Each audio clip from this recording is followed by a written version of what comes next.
noite, bem-vindos ao início da quarta temporada do programa Fronteiras 21. Estamos hoje em direto do pavilhão Carlos Lopes, em Lisboa, onde a Fundação Francisco Manuel dos Santos dá hoje início a um ano de conferências e de reflexões sobre o nosso país, o país que somos, como vivemos, para onde vamos. Assinalamos também hoje o 10º aniversário da base de dados Pordata, que tem sido, nesta década, um lugar de conhecimento, um lugar de profundo conhecimento sobre o país que somos, porque sistematiza dados, sistematiza informação que está disponível para todos os portugueses. Podíamos ter escolhido, nesta reflexão sobre o país, tantas vertentes para pensar, mas escolhemos a família. E escolhemos a família porque ela tem mudado profundamente nos últimos anos. Nos últimos 50 anos a mudança foi muito profunda. Ela nunca é feita numa revolução, mas ela está, de facto,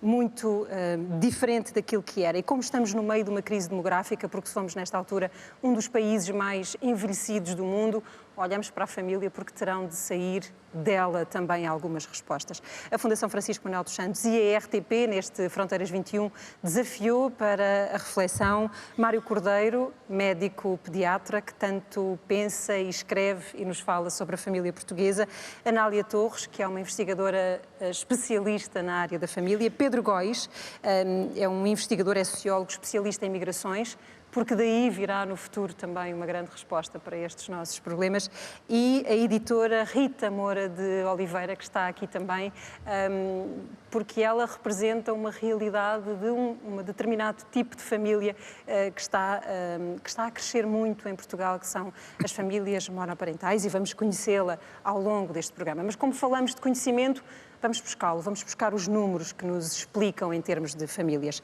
Em Portugal há 4 milhões de famílias, são agregados de modelos diferentes. O modelo dominante ainda é o de um casal com filhos. São, nesse tipo de família, 1.400.000 casas. São seguidas de casais sem filhos, que rondam nesta altura 1 milhão de casos.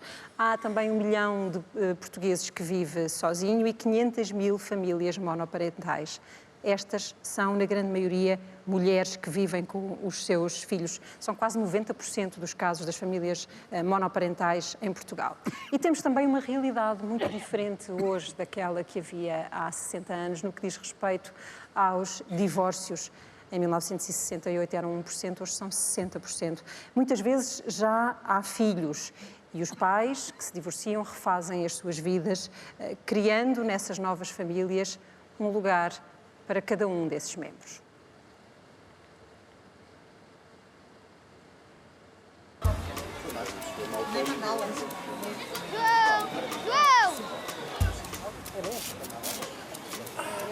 Ora, João! Com a cara tapada, não está? Está que fica com a cara tapada. Então tem que ser assim um bocadinho. Mas vocês têm que estar todos com a cabeça dentro da moldura, porque senão isto... Olha, assim é bom, assim está bom. É um dia especial porque é capitão, que é capitão de equipa, e porque tem umas esteiras novas, e porque fez anos ontem.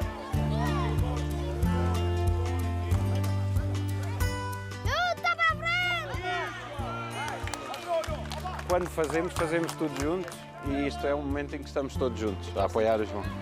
Todos pela mesma equipa. Ao ponto de eu saber o que é um fora de jogo. Ninguém fica fora de jogo na dinâmica desta família. Para o jogo, faz favor! Para onde vai um, vão os outros. O árbitro é que devia ir para a rua, não era os jogadores. Isso não se diz, Miguel. Entusiasta de bancada no futebol, no ténis, Vicente põe as mãos ao serviço. Hoje, o João, a quem chama irmão mais velho, não está para ver. O João está com guarda partilhada, semana com a mãe, semana com o pai. Chegou a hora de explicar o entrelaçado de encontros. Uma família que começou a ser desenhada em 2014. Já o Vicente tinha 2 anos e o João 4. O dele, o João, o meu, o Vicente e a nossa, Maria Francisca. Mas depois são todos nós. Esta é a Susana, este é o meu irmão, este é o meu pai e este sou eu.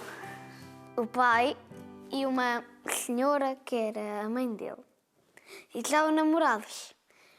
E a minha mãe estava namorada com o senhor. E depois aconteceu isso. Na semana do Vicente e do João, normalmente estão os dois a fazer trabalhos de casa. Vai ser super mega rápido. Quando o Vicente está sozinho e nós chegamos tarde, normalmente eu venho para aqui fazer os trabalhos enquanto eu faço o jantar, a buscar os legumes, a preparar, depois larga tudo e vai jogar a bola.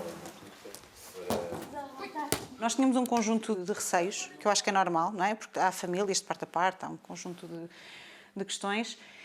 E para os nossos filhos foi tão simples, desde logo que se assumiram como família, como irmãos. Nós víamos vídeos dos bombeiros. E eu adorava bombeiros quando eu era pequenino. Nós às vezes temos perspectivas diferentes, que é, ele às vezes diz-me assim, não digas isso ao menino. E eu chego lá e digo, não, isto a partir de agora vai ser desta maneira e ponto final. Portanto, e é bom que haja estas divergências. Aos 2 miúdos, sim. Numa casa onde os adultos trabalham a tempo inteiro, todos têm obrigações. Susana é consultora, Márcio é gerente bancário em Viseu. Chegas mais mal. Nós funcionamos como uma espécie de uma equipa. Portanto, toda a gente tem que ajudar. E para eles já é natural ajudar. E isto é uma mais-valia para nós e por isso é que podemos ir a um terceiro filho. A equipa vai ter mais elementos. A Maria Francisca nasce já em abril. Que, entretanto, aparece sem avisar, mas que eu acho que é a cola que faltava, que vem unir tudo isto. Já me tinha esquecido da trabalheira que dá. Uma peça que compõe um álbum dos Amaral e Almeida. O casamento a 4 foi há quase 2 anos. A vida já está cheia de boas memórias.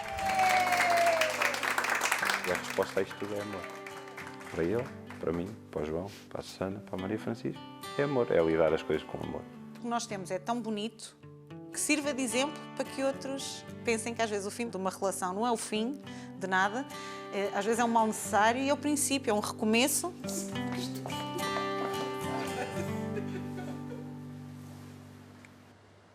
O número de casamentos em Portugal caiu para metade nos últimos 50 anos. Em 1968, e nós vamos estar ao longo da noite a analisar este período de 50 anos, em 1968 foram 77 mil e quase 90% destas uniões, nessa altura, foram católicas. Em 2018 tivemos 35 mil casamentos e só 30% não foram civis. Nestes 50 anos...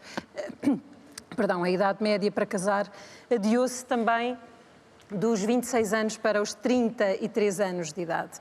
Esta família que acabámos de conhecer reflete também uma outra realidade que foi mudando ao longo destes 50 anos, que foi o divórcio. Em 1969 havia 1% de divórcios, chegámos a 2018 com 60%. Professora Anália Torres, mudou muito na família portuguesa ou na percepção social e na aceitação social que nós temos hoje dos vários formatos? Mudou? Nas duas coisas. Mudou na realidade, porque mudaram um conjunto também, houve um conjunto de mudanças sociais mais alargadas, de mudanças que tiveram que ver com a questão, quer com as questões do ponto de vista económico e social, com mudanças de que nós podemos chamar de recomposições sociais, surgimento de aumento das classes médias, das pessoas terem deixado de viver tanto à base digamos, da vida rural, não é? Portanto, tem havido um conjunto de mudanças desse ponto de vista. E depois também, e aí onde as pessoas trabalham, onde as pessoas se conseguem encontrar e constituir família, e também na percepção sobre estas questões da vida, digamos, daquilo que é, o que é uma família, quais são as regras que orientam uma família, digamos, nesse processo que podemos dizer que se chama de modernização da família, passou a ser muito mais importante, por exemplo, os laços de afeto que unem as pessoas do que as lógicas, por exemplo, patrimoniais, não é? Portanto, que também existem, obviamente, mas com o crescimento das classes médias começaram também a ser de tipo diferente. E embora numa lógica familiar haja sempre questões económicas, não é? Porque basta dizer que uma casa é uma economia de escala, não é? Quando duas pessoas vivem numa casa, partilham também as despesas.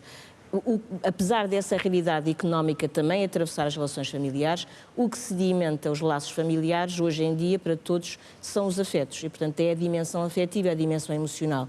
Hoje a preocupação, não é que anteriormente isso também não acontecesse, mas há uma lógica anterior que se tinha que ver com uma predominância, por exemplo, da figura do pai ou daquilo que se poderia dizer que era o chefe da família, não é?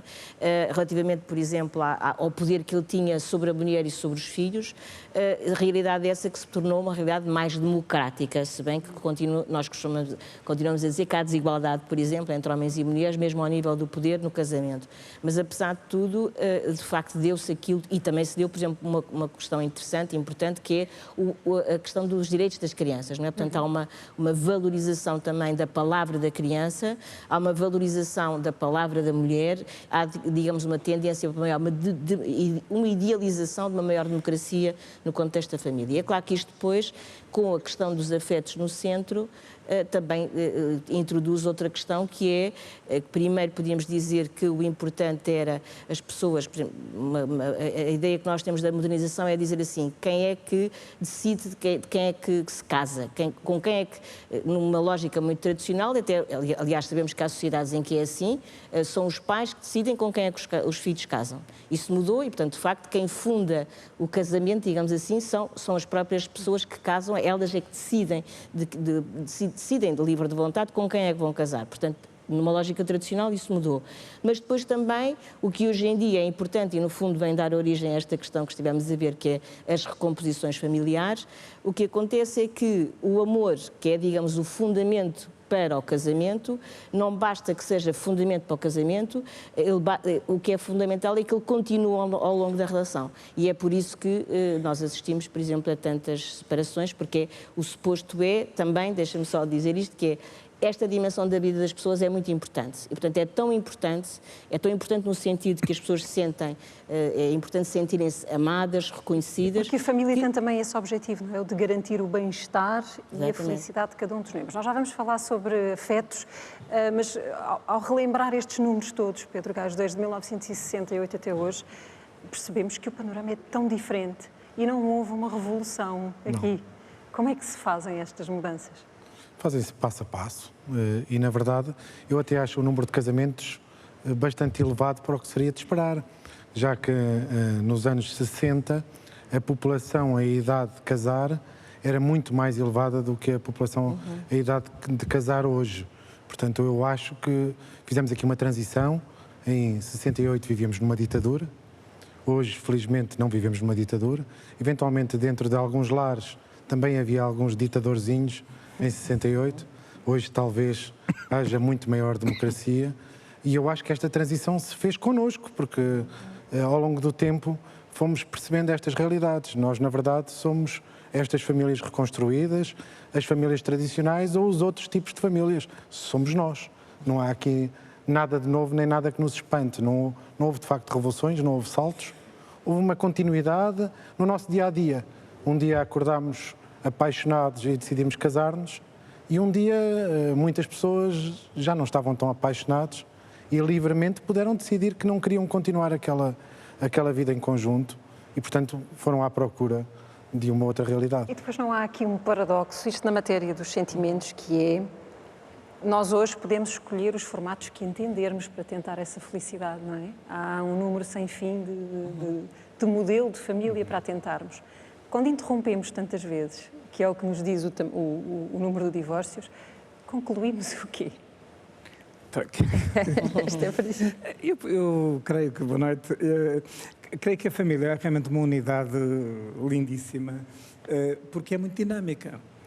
Ao longo de toda a nossa história antropológica, tem havido famílias de todos os tipos e mais algumas com uma duração de milénios, não é? Outras com duração mais curta. É curioso porque quando se fala muito, às vezes até com algum espírito panfletário, da família tradicional, ora, se vamos aceder que, enfim, tradição será o que dura muito tempo, nesta altura estamos a falar da família neolítica, família alargada, aldeia, clã, tribo, e não propriamente a família do pós-guerra de pai, mãe e filhos. Portanto, essa não foi muito tradicional e tanto que acabou por se transformar e ceder a novas formas. Mas é engraçado quando às vezes as pessoas falam o casamento, no modo lato, não estou a referir-me propriamente ao contrato social de casamento, mas que está em crise. Eu não creio, porque as pessoas continuam a unir-se, continuam com várias formas. Por exemplo, em 68, obviamente que o número de divórcios era minúsculo, porque não havia divórcio. Havia a concordata que proibia o divórcio. Hoje, por exemplo, até ainda há pouco tempo, achei curioso, uma pessoa dizia, na Suécia eles estão a encarreirar porque os divórcios estão a descer. Não, quer dizer, as pessoas na Suécia casam-se só depois do terceiro filho. Portanto, é impossível divorciarem se não estiverem casados. Portanto, aqui depois há uma certa confusão também entre uma coisa que é o matrimónio, que é o sacramento da Igreja Católica e porventura de outras, e o casamento, que é uma instituição, enfim, social e estatística. Ora, eu acho que, acima de tudo, desta evolução toda, o que eu vejo é uma coisa, é uma enorme liberdade das pessoas. E designadamente das mulheres, que realmente, enfim, não haverá tempo de escalpelizar isso, mas é bom não esquecer que durante décadas, ou até séculos, ou até milénios, foram escravizadas. Escravizadas. E estamos aqui rodeados de jovens. E é extraordinário pensar, e se calhar estes jovens, quando eu disser isto, acham que há aqui qualquer coisa de fake no meio disto tudo, que o marido podia levantar o ordenado da mulher. Uma mulher não podia ir ao estrangeiro sem a autorização do marido e mais outras coisas tantas. E não foi na Idade Média. Não foi na Idade Média. E isso é bom relembrar, até para que não se repita. Mas eu acho que esta dinâmica familiar, e os filhos enquadram-se nisso, é muito como foi mencionado na peça. Afetos, amor. Obviamente que a vida é triturante que muita gente leva e isso deve-nos obrigar a pensar um pouco para onde é que vamos. Será que estamos a correr para lado nenhum? Isto é uma questão que temos de pensar. Pode levar a que os atritos normalíssimos, usando linguagem futebolística de balneário, as pessoas que vivem juntas, logicamente, há conflitos de interesses, é impossível não haver. E muitas vezes a tolerância a esses conflitos acaba por ser pouca e aí sim pode haver de repente um desistir antes de tempo. Porque tem que ver também com a pressão a que as pessoas estão sujeitas, a precariedade, é uma questão brutal, laboral, social. É inevitável que contamine a capacidade que as pessoas têm. Mas aí está, nós creio que temos graus de liberdade, pelo menos a maioria das pessoas, e internamente temos, de escolhermos o nosso destino. Se realmente não quisermos ter tudo já, se recusarmos essa faceta narcisista omnipotente e resolvermos ser mais frugais, eu creio que viveremos melhor e com mais amor. Rita, foi aqui referido que a mulher hoje em Portugal tem uma capacidade de decisão e uma libertação daquele desígnio que as nossas mães e avós não têm. Avós, no meu caso, mais avós. Mais avós. Sim. Mas ainda não é um caminho nada fácil, pois não? Não. Não é fácil. Em minha casa sou eu que decido tudo. Tem vantagens e tem desvantagens. A Rita decidiu ser mãe sozinha. Tentou primeiro tentei o processo de adoção, como pessoa singular. Estive 3 anos à espera e após os 3 anos decidi tentar o processo de inseminação artificial. Na altura em Portugal não era permitido. Aliás, foi permitido na altura em que as minhas filhas nasceram. Foi em 2016, em junho. E isto foi uma decisão que eu tomei com base na minha grande vontade de ser mãe, não estando acompanhada. Portanto, eu queria ser mãe, não estava acompanhada, mas eu tinha uma grande base de apoio. E isso ajudou-me muito a tomar a decisão sem hesitar quase nada. Aliás, sem hesitar. Sem hesitar. Eu tinha e felizmente tenho os meus pais muito presentes e o meu irmão muito presente. Portanto, tenho figuras, aquela preocupação de as tuas filhas não têm um pai, nem nunca vão ter um pai, porque o pai não existe. Há alguém de Espanha que fez uma doação, portanto não há um pai. Mas elas têm várias referências masculinas. Que eu acho que isso é muito importante, essa referência masculina é muito importante. E essa garantia eu tinha, mesmo antes de decidir ter as miúdas. As referências masculinas que não são, que são a do avô, avô, do tio... O tio, que tem idade para ser pai delas, os meus amigos, pais dos amiguinhos da escola delas, Portanto, elas são miúdas que elas sabem, têm 3 anos e meio, elas já sabem que não têm um pai, não sei a que ponto, com que nível de consciência é que elas sabem disto, mas já me perguntaram várias vezes, eu já expliquei, não têm. Dei-lhes exemplos de outros meninos que não têm mãe, outros que não têm tios, que elas têm, outros não têm avós, elas têm. E elas, para já, encaram isto com a maior das naturalidades. Porque nos colégios, nas Porque na escola delas há meninos sem mãe, pelo menos há um menino sem mãe.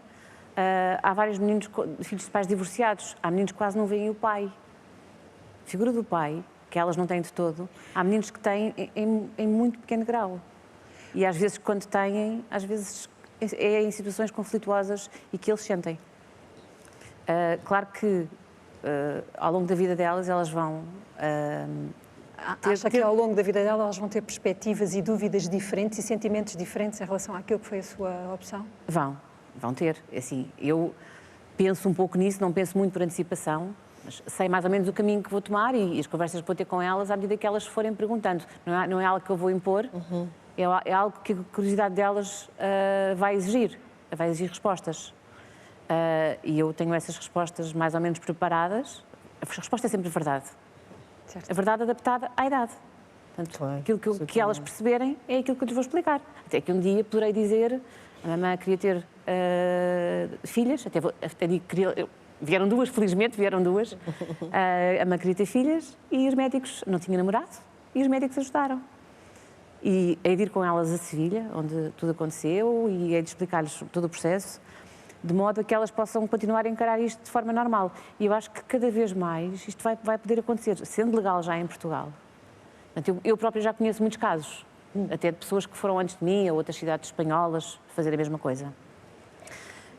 Portanto, elas já têm algumas amigas, por acaso são raparigas, quase todas, que também não têm pai. Portanto, mas para elas já não é uma coisa normal, é a vida delas. A Rita contou-me como é que, em desenho, porque as crianças desta idade se expressam muito. Essa história isso é muito interessante. Como é que elas representam aquilo que elas, quando despedem para desenhar a família delas, se forem desenhos livres, às vezes desenham a mim e a Luísa e a Maria. Pronto. Mas quando se pede para ser a família, elas desenham a mamã, a Luísa, a Maria, o tio Miguel, o vô João e a vovó. Portanto, elas fazem sempre aquele... O núcleo delas de família é aquele. Porque elas, de facto, estão muitas vezes com estes elementos que são a família delas. Estão com o tio imensas vezes, com a avó, estão de 2 em 2 dias, veem a avó. Ficam na casa dela uma vez por semana para eu ter o meu tempo também. A avó adora, elas adoram. A avó tem mais tempo do que eu no dia-a-dia para poder estar com elas, não é? Porque a minha vida, o trabalho, a vida não permite muito tempo útil e de qualidade com elas, infelizmente, nos dias de semana. Vamos acrescentar dificuldade a esta conversa, acrescentando outras perspectivas de reflexão sobre a família.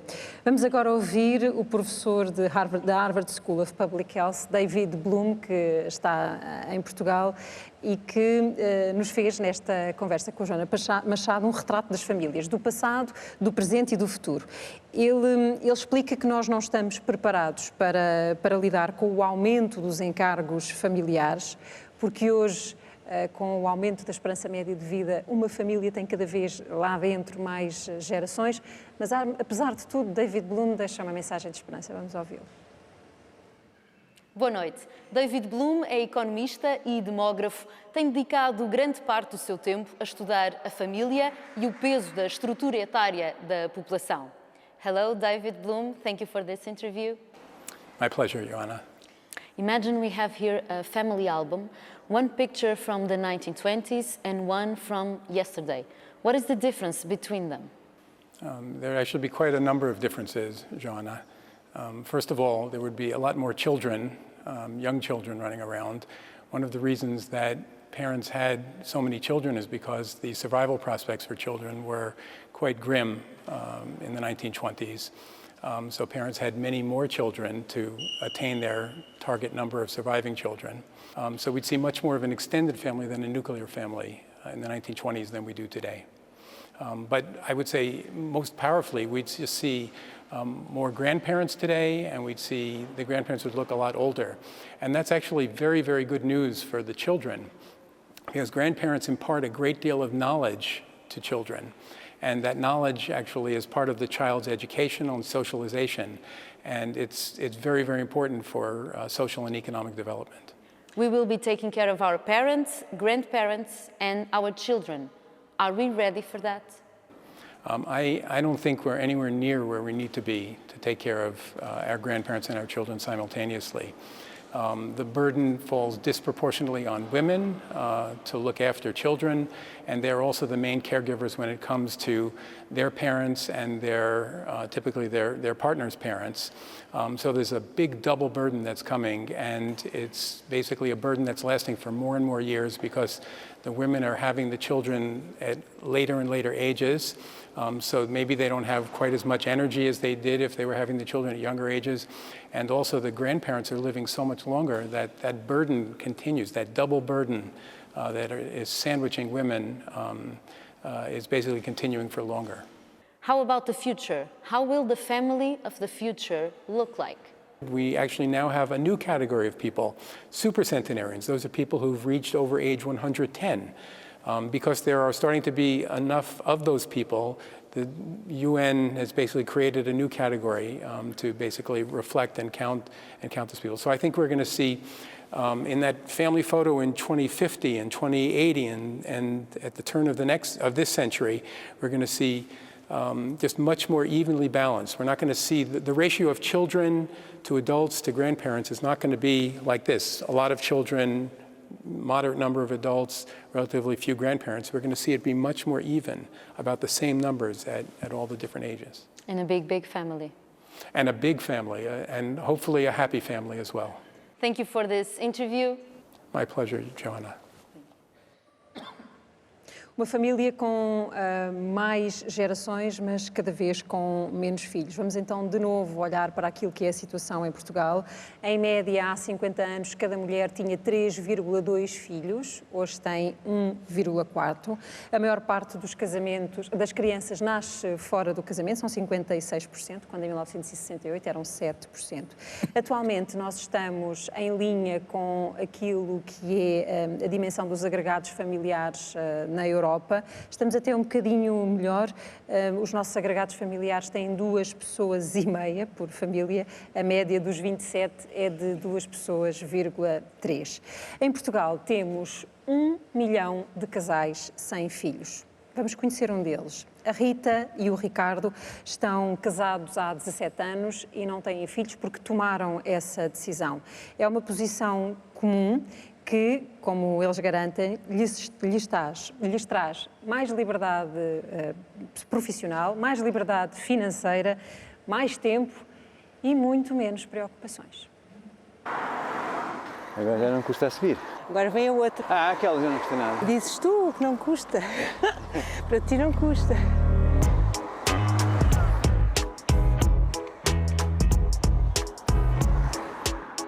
O fim de semana é bastante tranquilo. Não temos horas para nos levantar, não temos qualquer espécie de compromisso. Por isso é dormir até acordar, depois saímos, depois vamos saímos almoçar. E provavelmente às vezes estamos a almoçar às 5 da tarde. Está bem?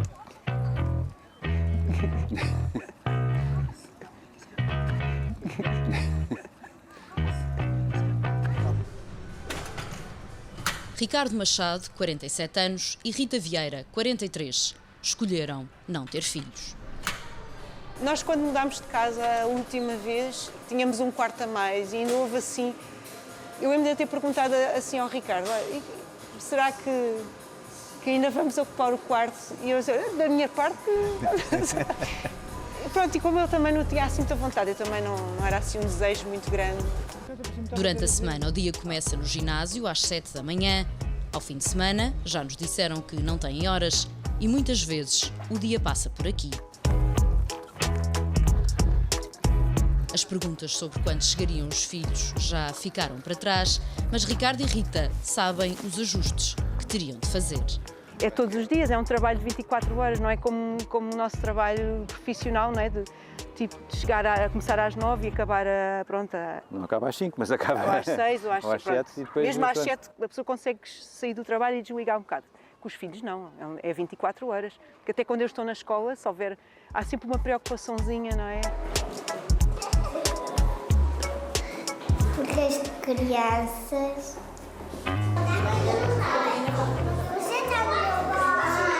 Dá muito trabalho.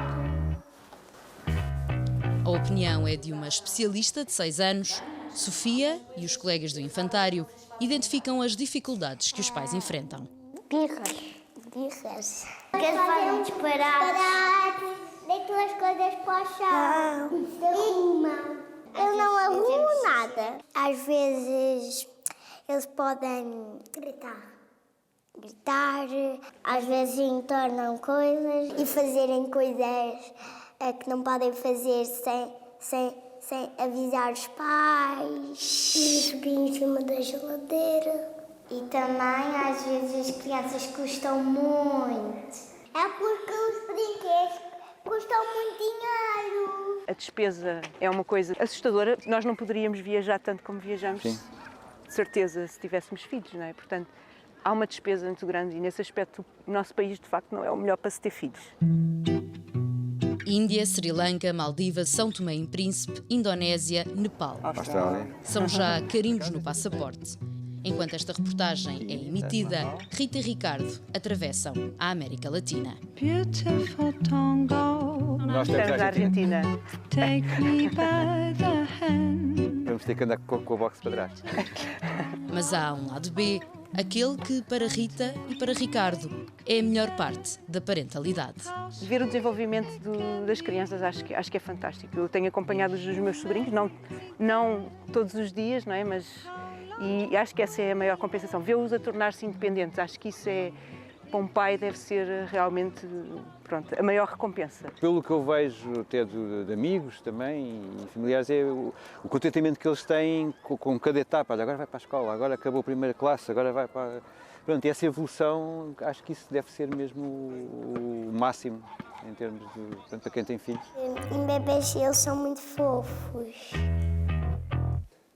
Mas depois crescem. Sim, aí fica mal-humorado Em 2018, existiam em Portugal cerca de 1 milhão de casais sem filhos. Sem filhos, não tem filhos. Se não querem ter filhos, não tenham filhos. E depois... E os quem não tem... Pronto. Agora somos aqueles Vamos acabar os dois num lar. Uma realidade que garantem não lamentar. Acho que arrependimento não. Pronto, seria diferente. Com certeza que seria diferente. Se calhar é egoísmo, há quem diga que é egoísmo. É. E se eu sou feliz sem filhos, por que não?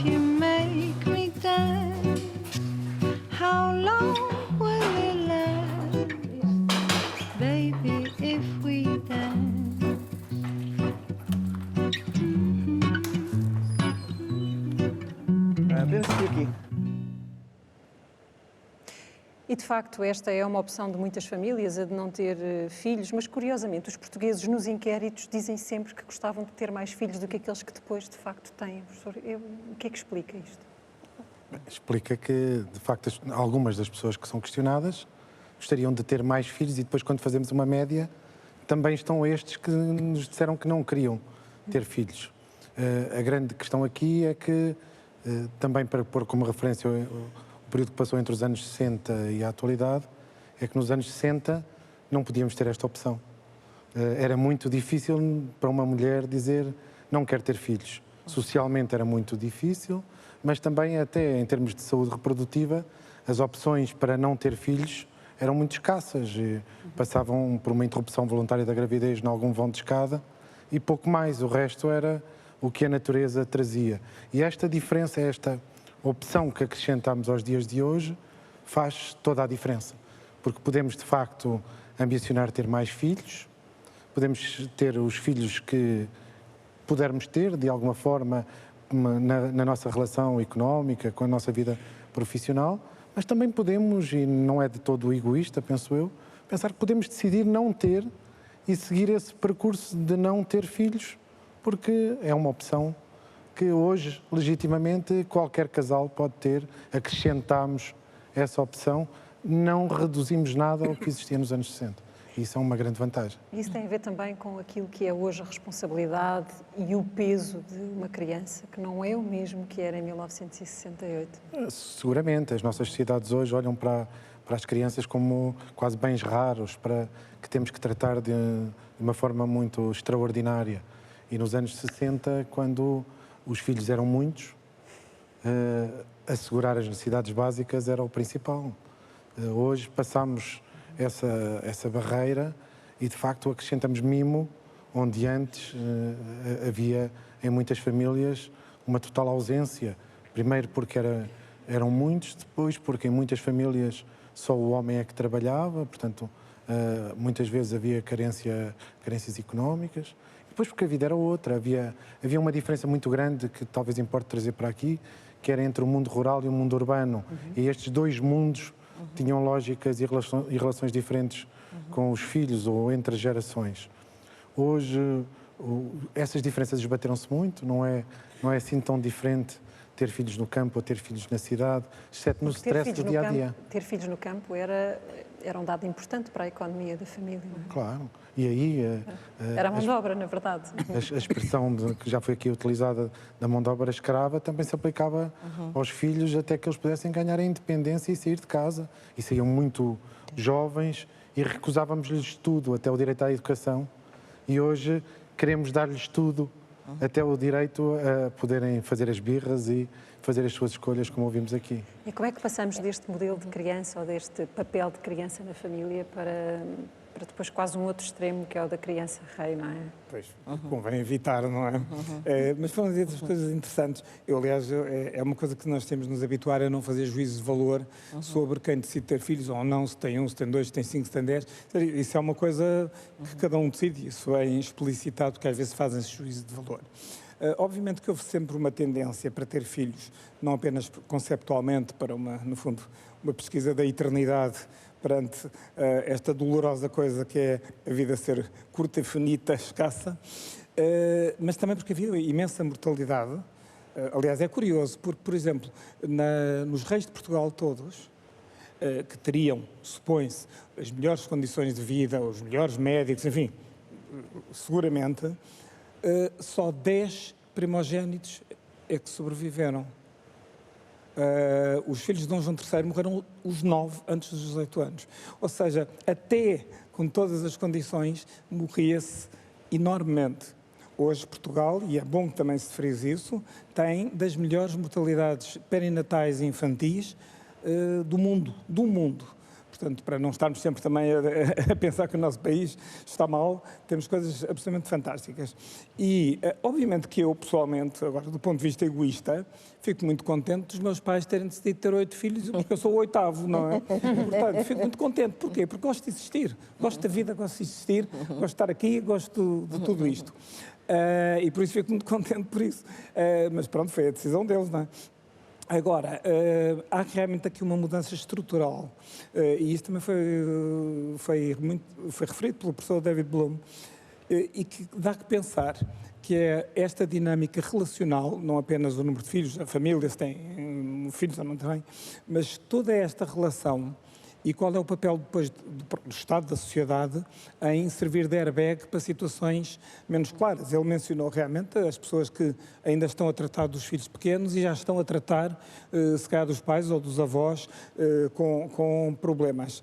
É curioso porque as próprias definições, não é? A definição de terceira idade, eu, por acaso, em outubro, entro na terceira idade, o professor David Bloom entra 10 dias mais cedo do que eu, em outubro, também na terceira idade, e o Bill Gates está entre nós, além do Bruce Willis. Portanto, ou seja, pertencemos todos brevemente à terceira idade. E isso eu achei graça a isso, quando ele mencionou isso, eu também reparei. Porque, no fundo, esta definição idosos, não idosos, e depois arranja-se a terceira idade, a quarta idade, a quinta idade. Eu creio que essa definição etária, que ainda está muito ligada à parte laboral, às reformas, a isto, aquilo, que tem de ser pensada com ousadia para lá daqueles estigmas e daquelas definições muito estritas, Porque realmente uma coisa era viver-se até aos 65 ou 70 anos nos anos 50, ou ter 70 anos nos anos 50, para a maioria das pessoas, e outra coisa é em 2020. Não tem nada a ver.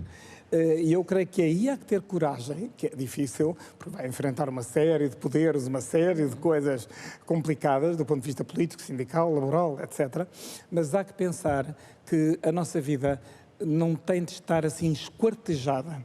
E por isso acho extremamente importante e valorizo imenso todos os programas municipais, ou freguesia, ou seja o que for, que não põem as crianças aqui, os adolescentes ali, os adultos jovens, os adultos menos jovens, esquartejando as pessoas, e os idosos depois arrumados todos lá num sítio, mas pelo contrário fazem espírito comunitário, em que todos estão a viver. Às vezes quando ouço uma pessoa de mais idade dizer assim, no meu tempo, eu digo não, o tempo hoje é de todos os que estamos a viver, tenha acabado de nascer ou esteja já agónico, não interessa, o tempo é de todos e, portanto, temos que romper um pouco com este espartilho e este esquartejamento geracional que depois remete para modus faciendi muito... E porque nos faz perder tanto, não é? Da memória, do conhecimento, claro. Não há uma haver... coisa que os jovens hoje têm à vontade, jovens e não só, que é a informação. Mas há uma coisa que só os mais velhos têm, por terem vivido mais tempo, por serem mais inteligentes, que é experiência e sabedoria. E informação sem sabedoria, ou que não conduz à sabedoria, é completamente inútil. Em relação a essa questão da idade, nestes momentos das conversas, é muito comum lembrar uma notícia de um jornal português do início do século XX, que dizia, o título era "Ardeu a casa da velhinha de 42 anos". Bom, isto, graças a Deus, mudou bastante. Professora, nós temos nas famílias hoje, de facto, os avós. É muito comum que uma criança conviva com várias gerações de avós, de bisavós. Isto é positivo na dinâmica da família e dá-nos outra perspectiva do papel dos mais velhos na família e na sociedade. Claro, mas eu ainda queria voltar à questão da diferença entre os filhos que se têm e aqueles que se querem ter. Dizem que se quer ter. Porque acho que isso remete para uma questão que é muito importante, que é perceber que, ao contrário muitas vezes essa ideia de que as pessoas são egoístas também devo dizer que todos os estudos indicam, mas não é só em Portugal, os estudos na Europa toda, por comparação, que a família, independentemente de pensarmos que pode ter conteúdos diferentes, o que é que cada um assume, o que é a família, é, digamos, a dimensão da vida a que as pessoas dão mais importância. Normalmente é a família, depois vem os amigos, depois vem o lazer e depois vem o trabalho, não é? E, portanto, que significa para as pessoas é muito importante os afetos, não é? Portanto, essa dimensão da vida é muito importante. Depois há muito mais liberdade, mas depois também há condições de vida difíceis e isto é o que faz com que, por exemplo, no caso português, não devo dizer que não é só em Portugal que há essa decalagem entre os filhos que se têm e aqueles que se querem ter. Mas por um conjunto de fatores que já se falou aqui, de facto, as pessoas têm condições de vida difíceis, a pressão sobre os pais, e agora vamos falar de coisas que ainda não falámos até agora e que eu acho que é importante. A pressão sobre os pais em relação àquilo que é o desempenho, a pressão sobre as pessoas que desempenham em termos profissionais é forte e muitas vezes em alturas da vida em que, por exemplo, as pessoas estão de facto já a começam a ter filhos e que é também a altura da vida em que são mais, do ponto de vista profissional, se estão a lançar, digamos assim, e vivem-se aí situações difíceis, de gestão difíceis, não é? Não é só as crianças dizerem que há birras, mas é que de facto há eu estou a dizer isto porque isto podia ser diferente, podia não ser tão tensional e isso também faria com que as pessoas tivessem, face à família e face às decisões que pode ser terem filhos, terem muito mais à vontade de tomar essas decisões. Mas quando eu digo, isso, por exemplo, exige outras leis de proteção da maternidade, relações profissionais. Absolutamente. É que há coisas que têm que mudar. Já se falou aqui de uma coisa que mudou muito e que ainda tem que mudar muito mais, que tem a ver com o desequilíbrio, por exemplo, entre o trabalho pago e não pago, portanto, aquilo que disse o professor David Bloom, e todos nós sabemos, e nós temos mostrado isso com muita evidência, que é de facto que as mulheres trabalham profissionalmente e depois acumulam a dimensão do trabalho não pago. E, portanto, isto é, os cuidados com a família, os cuidados com os filhos, muitas vezes em situações de geração sanduíche, como ali foi falado, porque estão muitas vezes a apoiar os filhos que têm os avós, não é? Que apoiam, por um lado, os seus filhos e os seus netos, e, portanto, ficam ali muitas vezes em situações muito ensanduichadas, digamos assim. E toda essa dimensão complica aquilo que poderia ser alguma coisa que era de mais simples. E aí estamos a falar de realidades que lidam, por um lado, com a dimensão profissional, porque as pessoas ao nível, se não se encara, num certo sentido, e podemos até dizer que podemos falar de pessoas com filhos e não de mulheres ou de homens, né? Pessoas que têm filhos ou pessoas que têm família, que no campo profissional precisam de ser, num certo sentido, essa realidade tem que se transferir também para a realidade profissional e as pessoas não podem ser pessoas isoladas, como se existissem no éter e isso é importante porquê? Porque, de facto, há um peso enorme, uma exigência muito grande em termos profissionais que passa porque o indivíduo é um indivíduo isolado, sem família, como se nada e a pressão é forte sobre o desempenho. Por outro lado, também há outra pressão, que é a pressão de que, justamente com o que já se sabe, e por coisas muito positivas, não é? Que tem que ver com os conhecimentos que nós sabemos das necessidades da criança, de como é que podemos apoiá-la, como é que devemos investir nela para ela ser uma criança saudável, feliz, etc., que é o que nós todos desejamos.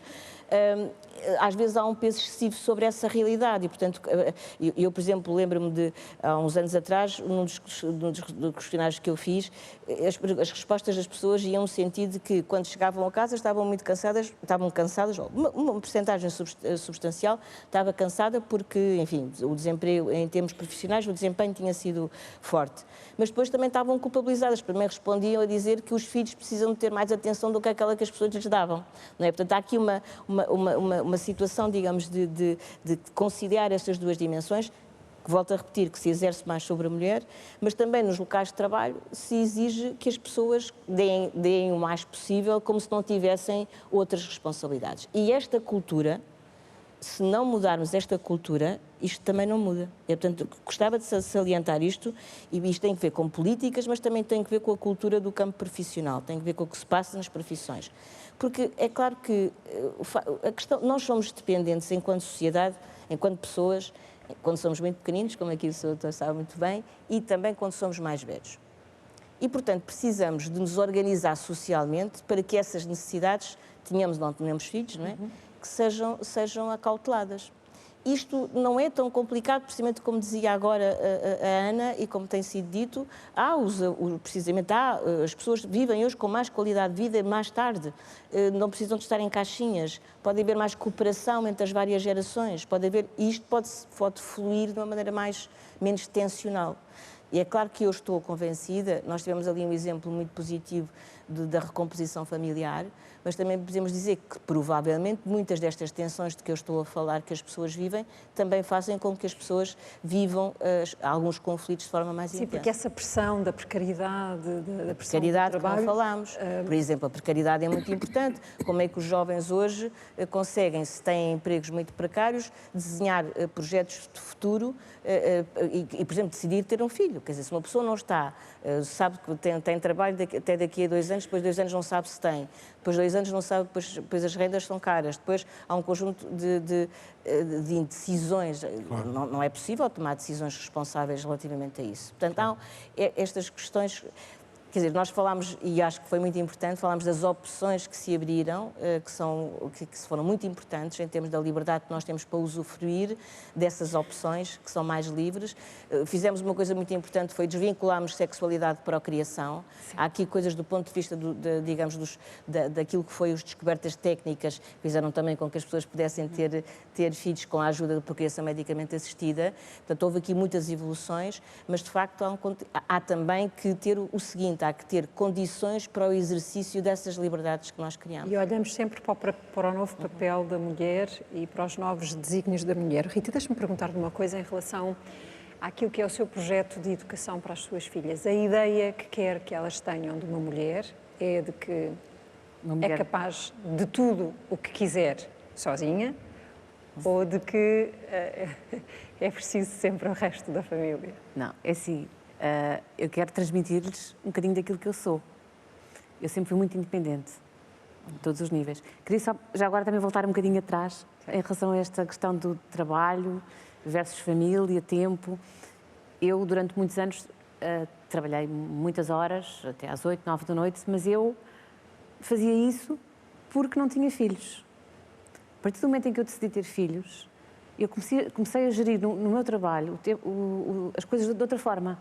Portanto, eu, que era uma pessoa que chegava a casa às 8 ou às 9, comecei a conseguir fazer as mesmas coisas no trabalho para sair às 6, para poder estar na escola delas às 6h15, para as ir buscar e para ter um bocadinho com elas. Portanto, eu acho que também tem a ver com as condições que os empregadores dão, mas também tem a ver com a atitude que nós temos perante o trabalho. Porque quando não temos outra responsabilidade, as coisas arrastam-se, estamos mais tempo na internet, conversa-se mais um bocadinho lá fora, vai-se ao bar. Dessas coisas eu fui prescindindo, ou fui racionando de outra forma para poder ter tempo para sair mais cedo, para estar com elas. Portanto, eu acho que queria também focar um bocadinho nisto, que a responsabilidade não é só dos empregadores, também é de nós próprios e da vontade que nós temos de poder gerir o nosso tempo de outra forma se queremos ter filhos. Pronto. Embora isso seja dificilmente aplicável a todas as profissões, eu estava agora a lembrar-me, por exemplo, a quem trabalhasse por turnos. Por turnos, claro. Pronto. No meu caso, nós não temos sequer estruturas, a não ser que as famílias as criem, trabalhava muitas horas e eu hoje tenho noção de que eram horas desperdiçadas. Porque se consigo fazer a mesma coisa em menos de 2 horas ou 3 horas por dia, é porque eram horas que eram perdidas. Entretanto, perdi-me com a pergunta. A pergunta era que imagem... Qual é o modelo que eu quero passar para as minhas filhas? Nós sabemos que nós não replicamos necessariamente na vida adulta o modelo de família que aprendemos ou onde fomos criados. Até porque a família onde eu fui criada foi uma família tradicional. Nós somos 3 irmãos, vivíamos com os nossos pais, com os avós maternos, portanto, numa casa grande, família alargada, são as minhas referências. Mas a minha experiência ao longo da vida fez-me mudar um bocadinho os meus objetivos e aquilo que me foi acontecendo, não é? Os imprevistos fizeram com que eu tivesse que mudar os meus objetivos. Aquilo que eu quero passar para as minhas filhas, eu não quero que elas sejam uma cópia de mim. Eu quero dar-lhes as competências necessárias para que elas possam decidir por elas próprias o caminho que querem seguir. Mas quero que elas percebam que uma mulher é capaz de muita coisa. Portanto, eu lá em casa sou mãe e sou pai. Sou o Deus e sou o diabo. Sou a boazinha e sou a má. E às vezes para as duas ao mesmo tempo. Aquilo às vezes não é nada fácil de gerir. Portanto, faço as tarefas masculinas e faço as tarefas femininas. Mas eu própria, já na minha família tradicional, já fazia isso, porque identifiquei muito com coisas que o meu pai fazia. Portanto, sempre gostei muito de pintar paredes, tratar do jardim, sempre gostei muito dessas coisas. E elas veem-me a fazer essas coisas todas, mas veem-me também a fazer coisas de mulher, entre aspas, não é? Portanto, eu quero que elas percebam que, como mulheres, vão ser capazes disso tudo. Mas que se quiserem e se precisarem, também terão outras pessoas para as ajudar. Mas se não tiverem, vão ser capazes. Cada um de nós, como ser humano, acho que é capaz. Tal como um homem é capaz de fazer tarefas femininas. E faz. Muitos fazem. Muda muito também o papel do homem na família e socialmente aquilo que é aceitável ou não. Nós temos mais 2 famílias para conhecer neste programa, ainda temos de acelerar um bocadinho, mas há uma história deliciosa que o Dr. Mário Cordeiro me contou nas conversas preparatórias que tivemos daquele seu amigo. Eu espero não estar a ser indiscreta, mas da forma como o afeto manifestado por um homem hoje é tão mais... Pois é. Desculpa. Mas foi uma história que se passou aqui há não tanto tempo assim, quando eu estava a trabalhar no famoso Serviço Médico à Periferia, aqui muito próximo de Lisboa, 70 km. Na altura eram 70 km que demoravam quase 3 horas a percorrer, mas enfim, eram 70 km. E eu vivia numa aldeia e tinha um amigo lá que também, e tivemos filhos praticamente ao mesmo tempo. E um dia ia à casa dele, como ele ia à minha, e eu estava a cuidar do bebê, a dar-lhe banho, e a tratar do bebê, e com um afeto. E eu entrei, eu já me lembro bem como foi, mas eu entrei lá no quarto, e ele ficou um bocado assustado, e disse, eu estou aqui a dar banho, mas por amor de Deus, não contes a ninguém. Eu disse, mas não conto a ninguém, o que é que se está a passar que eu não possa contar? E ele disse, é que se sabem, que aqui na aldeia e na vila, que eu estou a dar banho ao bebê e a tratar dele, já me vão rotular. E isto não foi há tanto tempo assim. Portanto, uma das boas coisas que eu acho que o feminismo trouxe, que a emancipação da mulher, chame-se, enfim, como se quiser, foi a libertação do homem. Finalmente, os homens podem assumir a sua parte afetiva, maternal, endorfínica, sem vergonha, de uma forma, exatamente, sem vergonha, aberta. E é uma das coisas que eu creio que, já extravasando se é homem, se é mulher, que é uma coisa que essa clivagem entre a parte aguerrida, adrenalínica, de fazer coisas, de trabalho, empreendedorismo, etc., que nós temos, a nossa postura no exterior, no trabalho, convém ser assim. Muitas vezes não sabemos pôr a chave na porta e de repente pensar que entramos num sítio endorfínico. Supostamente, quem vive na nossa casa são as pessoas que nós amamos mais, acho eu. Depois, até é o sítio que, mais ou menos, em termos de decoração, está organizado da melhor forma. Podíamos querer mais um quarto ou menos um quarto, mas pronto, mais ou menos. Ou seja, como dizem os ingleses, a minha casa é o meu castelo, nós devemos perceber que entramos no castelo e que as lutas todas, terríveis, algumas e estimulantes também, deviam ficar do lado de fora para encontrarmos ali paz, serenidade e sossego. E não. Vimos assim de unhas de fora e como não rosnamos o suficiente lá fora, passamos a rosnar dentro. E eu incluo-me nesse filme, não estou aqui a armar esse santinho. E realmente andamos todos assim a ver onde é que está o inimigo. Eu creio que isso é temos de fazer essa mudança conceptual, essa mudança de o que é que nós queremos da vida. E se calhar se pensarmos que não temos que ter tudo já, andar aí esganados para ter tudo, talvez possamos apreciar melhor os momentos. Porque, repito, não tenhamos ilusões. O tempo é escasso e é finito. E se estamos convencidos que somos imortais, vamos ter uma desagradável surpresa. Vamos então convidar mais duas famílias para entrar nesta nossa reflexão. Vamos conhecer a família Fontoura. Há, como já aqui dissemos, 500 mil famílias monoparentais no nosso país e a esmagadora maioria dos casos são mulheres que têm a seu cargo a criação dos filhos. Nem todas as que estão neste modelo o fizeram por uma opção de raiz, mas esse é um caso que vamos conhecer, o da família Fontoura.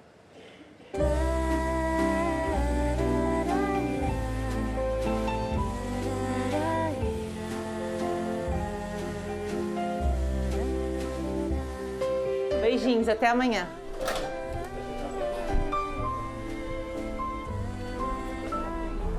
Luca, como é que foi a escola hoje? Gordo? Ei, olha. Eu deixei-o no colégio com 5 meses e meio porque eu achei que tinha que ter vida também, não é? E foi ótimo, ele adaptou-se super bem, não chorou, não estranhou, o que foi maravilhoso. Ai, que contente! Não chora, dorme bem, come bem, portanto foi quase encomendado. Luca saiu até melhor do que a encomenda. Foi quase um totoloto, sim.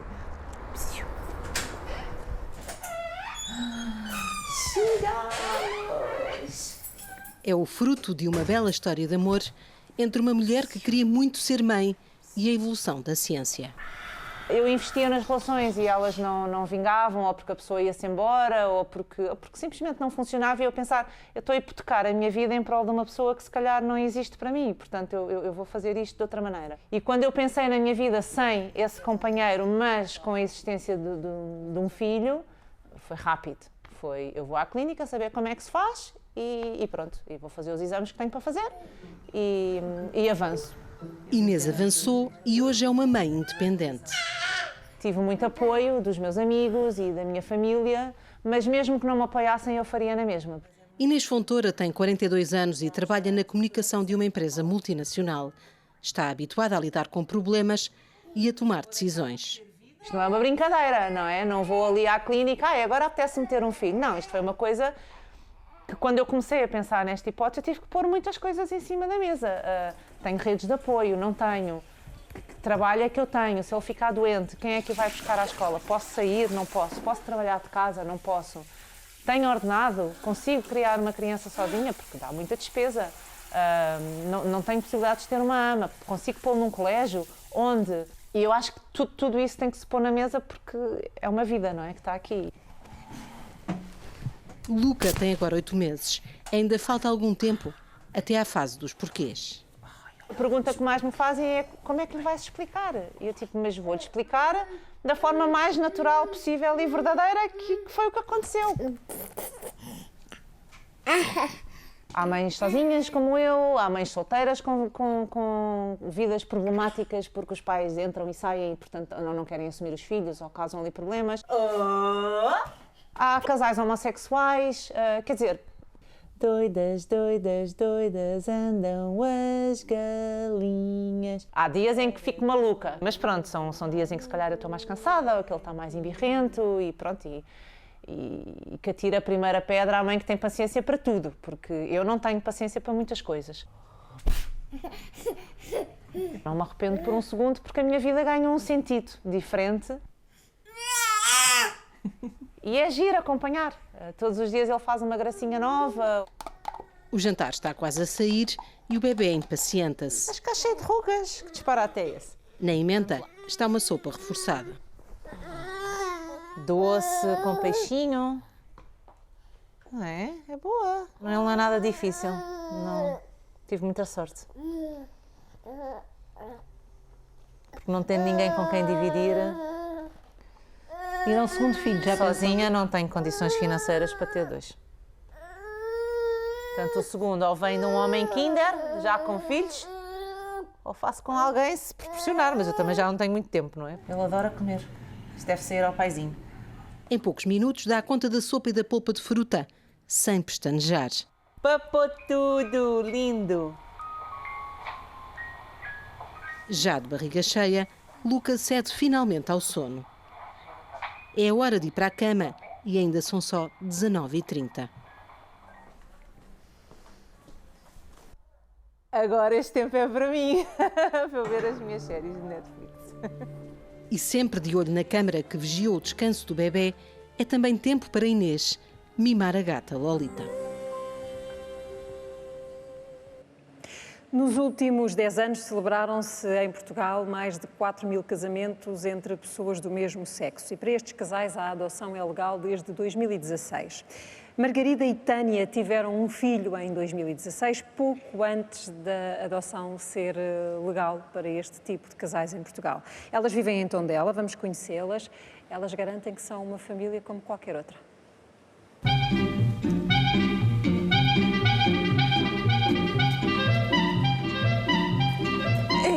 Vês como conseguiste?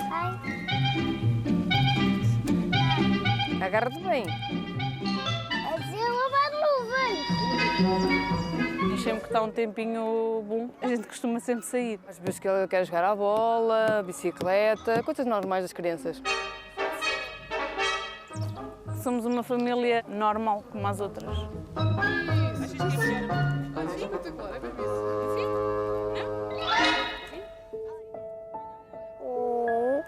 2, 3, Jogar às escondidas nunca foi uma opção para esta família. 6, 7. O dia-a-dia é normal, o Tomás vai para a escola, nós vamos trabalhar. A rotina é igual a qualquer outra família. Vivem num meio pequeno. Margarida tem 30 anos, Tânia, 38. Estão casadas há 2 anos e meio. Vivem no concelho de Tondela. Nós conhecemos-nos porque a Tânia dava ginástica na freguesia onde eu morava e eu fui para lá nas aulas de ginástica, já tinha lá uns colegas. A nossa relação era só meramente professora e aluna, não existia mais do que isso. Alguma coisa me fez despertar e olhar para ela de uma maneira diferente. Entretanto, ela manda-me mensagens para o telemóvel. Nós saímos a primeira vez em maio de 2014. Para também não dar muito nas vistas e fomos para a Serra do Caramulo. Fizemos lá um piquenique as duas. Mas acho que esse primeiro encontro foi importante para continuarmos a alimentar. Caiu a peça. Um dia depois a gente se juntou. Começámos a passar no projeto de ter um filho. E fomos à Espanha, porque em Portugal na altura ainda não era permitido. Depois no ano a seguir casámos. E aconteceu no dia 13 de maio. À volta da mesa grande juntam com frequência a família alargada de uma e de outra. nem sempre foi assim. Eu não era muito bem aceita, nem pela parte da família dela, nem pela parte da minha. O nascimento de Tomás reaproximou as famílias. Nasceu da barriga da Margarida, mas para também ser mãe do Tomás, Tânia teve de passar pelo processo de coadoção. A decisão chegou numa data especial. Foi no dia 19 de março, que é o dia do pai. Foi a melhor notícia que pude ter, foi agora ser mãe do Tomás. Quantos anos é que tu vais fazer em abril? 4. Tomás, no alto dos seus quase 4 anos, define assim a família. A mãe e a mamãe. E eu. Foi batizado no dia em que casaram as mães. A primeira união homossexual em Tondela. Acho que nunca senti nenhum preconceito. Que nos afetasse. Também nós nunca ligámos muito a isso. Já tive situações, uma senhora estava ao pé de mim no balneário e estava a falar da homossexualidade e ela dizia, não sei o que, este mundo está perdido, e ela dizia para mim, não está, menina? E eu dizia para a senhora, se calhar você não está a falar para a pessoa certa. E eu virei para ela e disse, olha, eu sou casada com uma mulher, você quer continuar essa conversa comigo? E a senhora, coitada, calou-se, mas não, lá a seguir ela estava a falar para mim naturalmente. Eu fui a primeira a brincar com isso e a rir-me da situação. Posso. As tarefas domésticas já são a dividir por 3. Porque eu ajudei ela. Fazer o quê? A limpar a casa. Oh, e fizeste que parte da limpeza? Conta-me lá. Sim, eu inspirei em quarto também da mamãe, meu. E agora os projetos também são a 3. Tomás gostava de ter uma irmã para brincar. Margarida e Tânia também querem que a família cresça. Ter outro filho, continuarmos juntas e vê-los crescer. Ou o filho ou os filhos. Precisam de recorrer à inseminação artificial para ter mais um filho, as listas de espera de 3 anos no Serviço Nacional de Saúde e os custos a rondar os 1.500 euros no privado colocam um objetivo mais longe. Mas desistir não é para esta família. 1, 2, 3. Senão jacaré. Os inúmeros modelos de família para os quais olhamos aqui. Temos connosco a Joana Monteiro, ela é economista e tem sobre esta questão dos modelos de família também uma dúvida que quer deixar-nos aqui. Olá, Joana, boa noite. Sim, boa noite. Eu gostaria de perguntar o seguinte, estas transformações na família que vemos serão uma questão de modas e essas modas também poderão passar um dia ou mudar um dia? E são hoje as pessoas mais felizes com os diferentes modelos de família que temos? E como é que se pode medir isso? Quem quer responder? Eu acho que a questão há uma clara... Começámos, aliás, o debate um pouco assim. Há sempre um acréscimo quando há acréscimo de opções, de possibilidades, há naturalmente há esta questão da diversidade humana que se pode cumprir e de facto o que se passava anteriormente, não é por acaso que nós dizemos passámos do modelo monolítico, não é, que era só podia ser aquele tipo de família, evidentemente também houve um conjunto todo de transformações que permitiu isso, não é? Portanto, que permitiu que só as questões, por exemplo, da revolução técnico-científica foi muito importante. Nós não podíamos estar... A questão, por exemplo, nós falámos pouco nisso, mas a questão da ligação entre sexualidade e procriação, que foi com a pílula contraceptiva, que é ainda dos anos 60, não é? Quer dizer, é preciso pensar que é uma coisa muito importante porque uma relação sexual antes da pílula contraceptiva, para uma mulher, era de facto... A sexualidade é vivida de maneira completamente diferente, porque há uma ameaça permanente da possibilidade de engravidar. E, portanto, só este facto, não é, de se ter permitido que a sexualidade pudesse ser vivida de uma maneira mais livre, menos ligada à questão da procriação, e, portanto, as pessoas pudessem, nesse sentido, usufruir melhor do seu corpo, toda essa dimensão de liberdade que surgiu com essa possibilidade, foi acréscimo também de vivência das questões da diversidade e também da diversidade, por exemplo, da orientação sexual, que é uma coisa que também parecia que só havia homens e mulheres e sexualidade, quando se sabe que a história da sexualidade é uma história de uma diversidade que não tem a ver com esse modelo monolítico, homem-mulher e uma relação desse tipo, heterossexual só. Portanto, toda essa possibilidade de abrir caminhos diferentes e de expressão de realidades que eram diferentes e que estavam, de facto, muitas delas já existiam, mas estavam amarfanhadas, não é? Portanto, eu tenderia a dizer que nós temos, há mais opções, há mais diversidade e, portanto, as pessoas tenderão mais a coincidir consigo próprias. É nesse sentido que eu acho que há um caminho de maior abertura e que não é uma moda, porque, quer dizer, vamos dizer, por exemplo, quando nós sabemos que, relativamente a tudo o que se passa em relação à questão da orientação sexual, por exemplo, a batalha que foi para muitas pessoas que eram diferentes, diferentes da orientação da maioria, que difícil foi para elas, por exemplo, viverem essa situação de terem que tematizar essa diferença e terem que lutar pela sua destigmatização. Portanto, as mulheres também lutarem pelo seu direito à palavra, pelo seu direito ao voto, pelo seu direito. Foi um conjunto de liberdades que foram sendo adquiridas, mas que custaram muito a adquirir. Ou seja, foram justamente nesse processo de mudança, que é sempre um processo também difícil, não é? Porque as pessoas que pensam de outra maneira têm que ser confrontadas com realidades. Cada um de nós vive um pouco na sua bolha, não é? Com as quais nunca tinha pensado. Admitir e conviver com aquilo que existia, mas que estava escondido, que não tinha acesso livremente ao espaço público. Há, no entanto, outras realidades que não são as nossas, que não viviam aqui, que estão a chegar aqui. E eu chamo a Carla Paulo, ela é aluna do agrupamento de escolas Fernão do Pó, do Bom Barral, que quiseram participar neste Fronteiras 21, precisamente à procura de resposta para esta preocupação com aquilo que são os modelos familiares que vêm de outros países, de outras realidades. Carla, boa noite. É direcionado ao Sr. Pedro Góis. Em 2019, o Serviço de Estrangeiros e Fronteiras, o SEF, registou o valor mais elevado de cidadãos estrangeiros com autorização de residência em Portugal, desde a sua criação em 1976. Gostaríamos de saber de que forma o aumento de cidadãos estrangeiros a viver e a constituir família em Portugal influencia as famílias atuais. Muito bem, é uma excelente pergunta.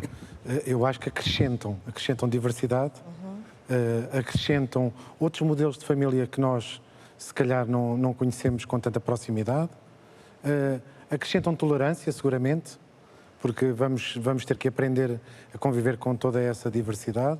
E como dizia a Anália, o que mudou foi esta nossa composição hoje das nossas sociedades, onde é possível ter esta diversidade. E esta diversidade é obviamente positiva para todos nós. Agora, nós não estamos todos em sociedade convencidos de que esta diversidade é positiva. E há ainda muitas resistências que vamos ter que vencer. A primeira consideração que me oferece dizer sobre a vinda de estrangeiros para Portugal é que Portugal lhes permite trazer as suas famílias. E isso é um bem raro, porque há muitos países que já estão a recusar que as famílias acompanhem os migrantes. Queremos só mão de obra, não queremos família. Portugal, felizmente, para todos nós, permite que as famílias acompanhem. Isso é muito positivo.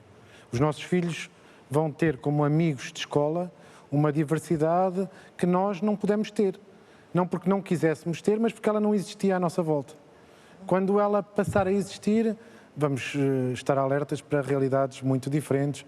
Vamos provar o Ano Novo, se calhar em diferentes realidades, o Ano Novo tal como o consideramos, ou o Ano Novo chinês, porque ele também vai existir nas nossas escolas. Vai haver dois natais, o Natal tradicional e o Natal ortodoxo. Não é necessariamente mau, podemos pedir 2 vezes prendas. Há, de facto, realidades que vão emergir do nosso contacto com quem chega, que são muito positivas. Há desafios como a poligamia, porque há países no mundo e há muitos casais que chegarão que são poligâmicos, não que cá já não houvesse casais poligâmicos, mas estes são legalmente poligâmicos, porque os seus países de origem o permitem. Isso é um desafio para o nosso enquadramento legal, por exemplo, na questão do reagrupamento familiar. É claro que sim. É um desafio também porque muitos destes casais... E o que é que a lei portuguesa faz? A lei portuguesa ainda está à procura, ainda se está a adaptar, ainda não consegue responder a tudo. Mas temos muitas outras realidades, como os casais que vão estar separados, não entre concelhos, mas entre continentes, os filhos que se vão dispersar pelo mundo e vão ter a sua base aqui em Portugal, regressarão no Natal, em agosto, mas se calhar não regressam à aldeia do interior da Beira, regressam a um bairro aqui de Lisboa porque são estrangeiros. vamos ter novos sabores nas nossas vidas e eu creio que tudo isso é positivo. Não vejo nada de negativo em convivermos com novos tipos de famílias, porque estes estrangeiros que escolhem Portugal para aqui viver tiveram também essa opção. E sempre que temos uma opção, deixamos de estar definitivamente agarrados a algo que não queiramos. Isso é positivo. E essa diversidade, pelo menos a que vem do estrangeiro, é uma inevitabilidade, porque com a incapacidade que o país tem de se renovar, provavelmente dependeremos dessas vagas de imigrantes. Os números são avassaladores, mas nós precisamos de centenas de milhares de imigrantes ao longo da próxima década. E, portanto, vamos necessariamente, se pudermos, acolher muitas pessoas que não nasceram aqui, de famílias que não quiseram ser portuguesas na origem, mas que querem ser portugueses agora. E vamos necessitar deles para a nossa economia, para que as nossas escolas funcionem, para que cuidem de nós quando formos mais velhos. E isso também me parece que acrescenta muito, e Portugal é hoje um farol para muitos dos países mais avançados do mundo em políticas de migrações. E tal como na questão da mortalidade infantil somos hoje um bom referencial, eu gostava que no futuro, no campo das migrações, também olhassem para Portugal como o país a seguir, o país que soube tomar as decisões certas e que, sobretudo, soube afastar-se das decisões erradas, que é algo que eu também vejo no horizonte e que me assusta um pouco.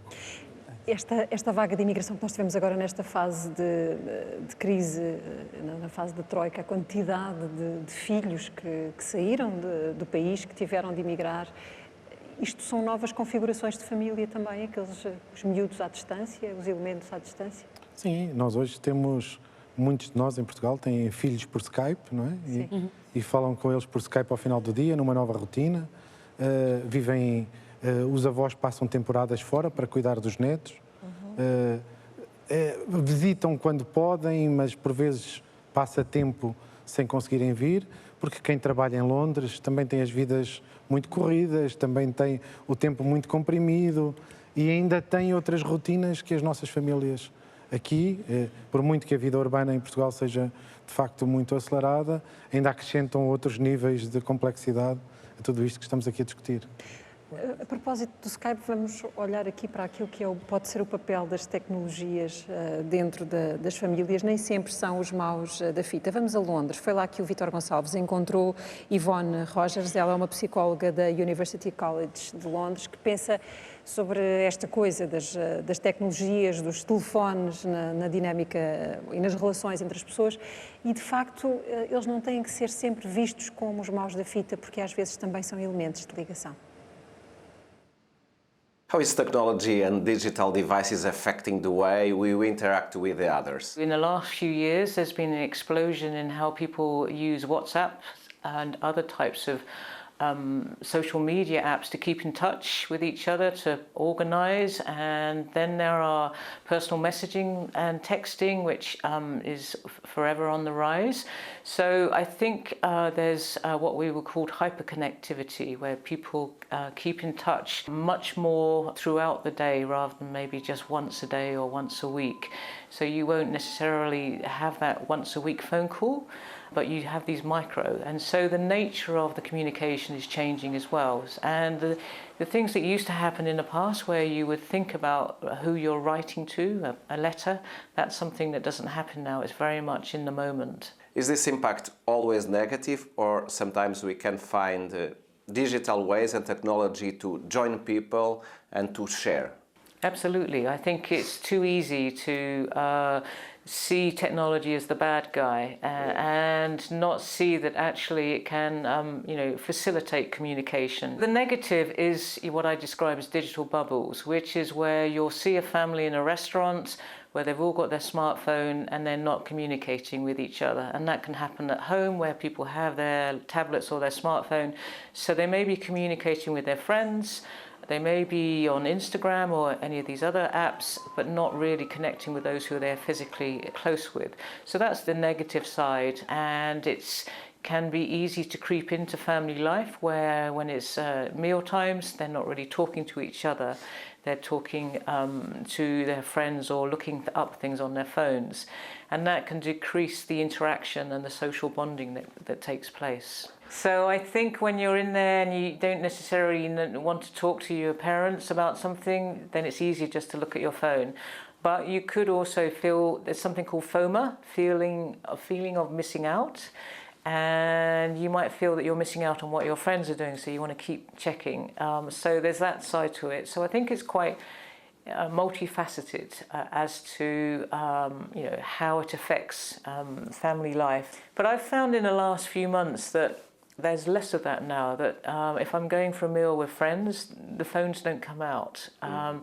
And it's almost like there's a new social norm, which is, it's not cool to have your phone out. And maybe we will develop new social norms as to what's acceptable and what isn't in terms of how we use our mobile phones. People who design computers and technology should think in different ways to get people closer through the use of technology. I think some tech companies are aware of how they might try and design apps and social media to facilitate, interactions that aren't necessarily considered to be harmful, but can be, playful. One of the things that we have been looking at is how we can design new technologies to facilitate reflection, and one of my students at the moment has been looking at how you can help people to consider their well-being when they're in a group setting. So he's designed a technology that allows you to rate how you're feeling and then share that at lunchtime or one time during the day as a big public display. So you can see the group's feeling over the day and also their moods, and the idea is that you reflect upon that together rather than always just looking at your own app as to how you are. So thinking about, and that's been very effective at getting people to think about others and how they're doing relative to them rather than just thinking about yourself. Mm-hmm. And I think that's really important, and that's proved to be very effective at promoting more reflection. A comunicação dentro de uma família é um elemento óbvio para que ela exista, e ela não é difícil só porque há telemóveis ou gadgets em cima da mesa, pois não? Não, eu creio que uma família, sobretudo atualmente vivendo em espaços pequenos, tem às vezes encontrar alguma dificuldade numa coisa que todos os elementos precisam e que não expressa nem rancor, nem raiva em relação aos outros, que é poder estar só. Uhum. Nós também precisamos estar connosco próprios. Uhum. Para podermos estar bem com os outros também. E às vezes é difícil, numa casa pequena, onde há muita gente, crianças, barulho, vizinhos, às vezes não se cria essa condição de poder estarmos reflexivos, que é uma coisa que vai passando. Não podemos acompanhar, aliás, como foi dito ali, a tecnologia é excelente, é ótimo podermos estar conectados, mas a questão é o que é que estamos a fazer, se estamos a fazer mais do mesmo. O tempo que ganhamos pelo facto de conseguirmos tão rapidamente as coisas, se vamos fazer mais do mesmo, eu penso que é um desperdício. Acho que aí, até nas escolas, há que fomentar, e a própria sociedade, duas coisas. Além da ética, a estética, a arte, a criatividade, tudo aquilo que transcende o ser humano e que durante muitos milhares de anos não foi possível porque se estava, enfim, a assegurar a sobrevivência.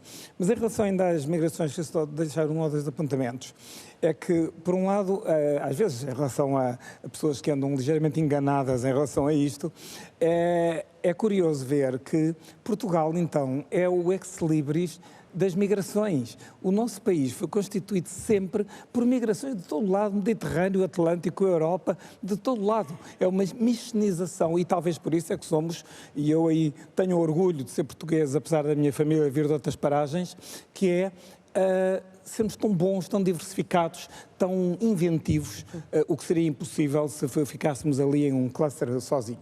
Por outro lado também, às vezes as pessoas, não é, que bramam contra os migrantes, depois no minuto a seguir são capazes de estar a fazer uma grande parangona que Portugal deu mundos ao mundo e que se encontra um português em cada ilha do Brunel, o que é verdade, se calhar.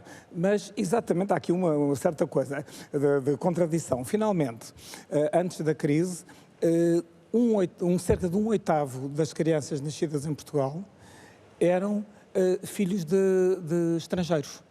E isso deu um boom grande naquela altura aos nascimentos e era uma enorme hipótese. Infelizmente, com a crise, muitos portugueses partiram, muitos destes migrantes acabaram por arranjar outras paragens, mas eu espero, sinceramente, que Portugal continue a ser um país amigo dos migrantes, que os acolha e que os integre. Assim como integramos, a seguir ao 25 de Abril, quase 1 milhão de portugueses que viviam noutras paragens, pacificamente, sem crise. Eu espero que os migrantes sejam bem-vindos e que realmente quem pode faça políticas muito mais ativas para que a integração, de facto, podemos ser muito melhores ainda. Eu queria aproveitar esta entrevista da Yvonne Rogers só para concluirmos na nossa reflexão sobre as famílias, sobre o papel da comunicação, porque sei, e agora vou provocar a Rita, que lá em casa as duas meninas não têm acesso ainda a estas coisas. Não.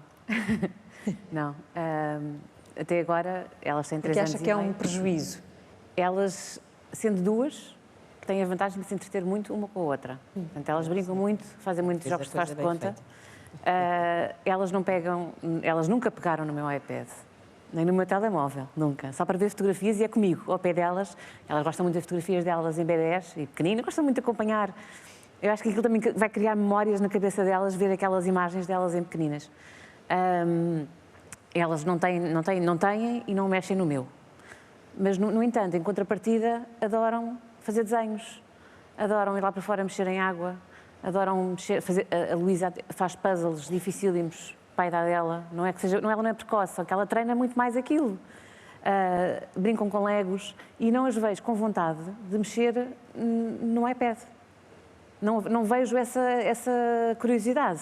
Eu também não mexo muito à frente delas, de propósito, porque eu acho que elas, quando precisarem, elas vão aprender no instante. É assim, há uns vídeos no YouTube de um macaco à procura de vídeos no YouTube também com macacos. E o macaco aprendeu. Portanto, é assim, se o macaco aprendeu a fazer aquilo, qualquer criança, um dia que precise, aprende num instantinho. Portanto, eu acho que não lhes faz falta neste momento. À hora da refeição, nem sequer a televisão está ligada. E elas próprias, se eu me esquecer de desligar a televisão, elas próprias dizem, mamãe, a televisão está ligada, eu desligo.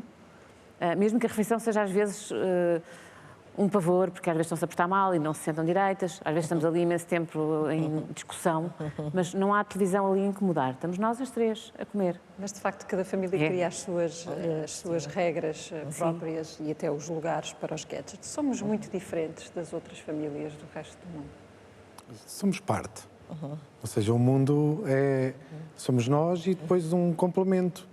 Portanto, nós somos parte desse mundo e, por isso, de alguma forma, revemos-nos no que está à nossa volta e aprendemos com eles. Somos talvez o macaquinho que também aprende com as famílias dos outros sítios. E, portanto, aprendemos também modelos de família diferentes, integramos e talvez, como a Anália referiu, estes 40 anos no pós-25 de Abril deram-nos essa abertura ao mundo e deram-nos esses modelos que pudemos também replicar aqui. E fez-nos muito bem aprender com o mundo. Se tivéssemos ficado aqui fechados, enclausurados no nosso ideal salazarento do que era uma família de modelo único, provavelmente não seríamos o que somos hoje, em tantas outras coisas em que, de facto, hoje nos comparamos com os melhores, entre os quais as nossas políticas familiares também, o casamento homossexual, a adoção de crianças por casais homossexuais, a não discriminação, a tolerância. O caso de Tondela é paradigmático, mas é exemplar.